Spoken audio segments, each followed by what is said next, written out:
It is nearly impossible to explain to people who don't appreciate what it means to be a man enough to live and die for it, because it comes from God. It's divine, not your cultural conceptions, not your wordplay, not your secret society symbols. I don't do secret society gestures and symbols.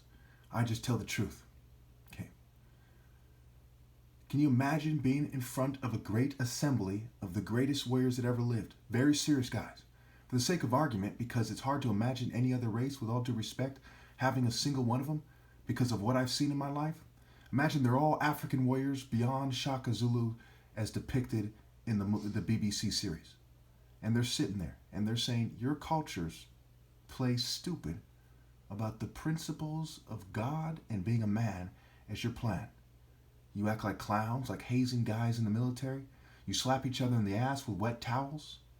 And you fume, covertly drug, and edit the videos and pictures of the top martial artists. Okay? And you've been called out in front of a great assembly. Can you imagine? It says your gods are gods of deceit, hazing, being a joker, raising your daughters to be like Harley Quinn, raising corporate sluts. That's your God. That's your principle. That's your essence. That's your character. That's the seat of your emotions, childish emotions, baby emotions. Can you understand what I'm saying? Because when I look at the world, when I interact with people, I see people that do not understand this. And if they don't understand that, they certainly don't understand the moral of the story of Abraham and Isaac. Okay? They do not understand these things. And they're not even smart enough to submit to he who does. So look at these women. I say, look, I'm going to tell you like this. What I'm talking about is righteousness and justice, not me ruling over people as a dictator. I said, what if I train people to a certain degree so then they have their government? As long as they give me my rightful place, a lamp on a stand for all to see, and they govern. As long as they're within the boundaries of righteousness and justice, and when they're not, I have the power to overrule them. So I don't care if they paint the White House blue or whatever. You see what I'm saying? As long as they're in the boundaries of righteousness and justice. They rejected. They rejected that. They rejected giving me my own city.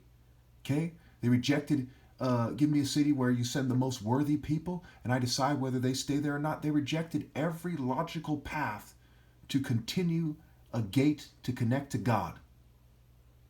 I am the gate. Because they're not trustworthy. They're not worthy. Because of tech, generational, ill-gotten gains, and breeding, they're not worthy. Do you understand my arguments? Moral might, focus, moral intensity, moral precision, moral courage, moral maturity. Ver in virtue means man. Do you understand, people, what is at stake here? And that after I die, there is no possible moral path, which means no virtue, which means no ver, meaning man, because there's no virtue. Do you understand this?